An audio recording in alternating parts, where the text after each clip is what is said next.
When doing any kind of work on drywall, on a small project, you're always going to have dust. So if you have a small repair or you're installing an anchor, doing any kind of drilling, whatever, you're always going to have dust. You see I've got a nice clean floor.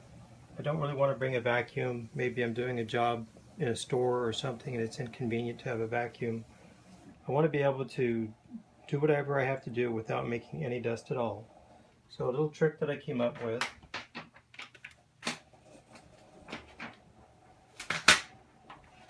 just a piece of paper with some tape on it. You want to make sure you use a tape that's not going to peel the paint off the wall. So you don't want it to be too sticky. I wouldn't use any kind of real sticky tape. But on this side, I've got the tape upside down. It's actually, the sticky part is on the front. The reason why is when the dust falls on the paper, it'll get caught on the tape in case it wants to fall off. So it just helps keep everything in control. So you just put the paper a little bit below your work area. You know, you want it to be sealed up on the top. You don't have to have too much tape on there, just on the upper edge. And then when you're doing your work, you can just hold it up like this and it'll catch the dust. If you need to, you can maybe tape two pieces of paper together or use a longer piece of paper, but this is usually sufficient for me. So if you're going to sand a small repair, see that? It's catching all the dust, nothing down on the floor, nice clean floor. Or if you've got an anchor, whether you remove it or install it, look at that, all that dust that comes right out. Again, nothing on the floor. But if I want to put this thing back in,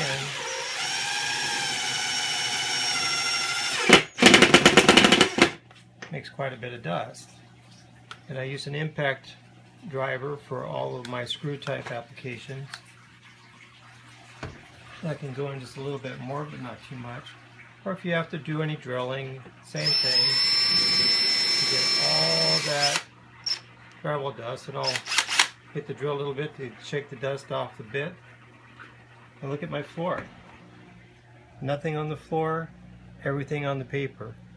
But the most important thing is when you remove it, you can easily jar it enough to make everything fly all over the place. So you want to gently remove it, nice and slowly. And again, if it does tend to come down a little bit, now look at that, the sticky tape there is catching it.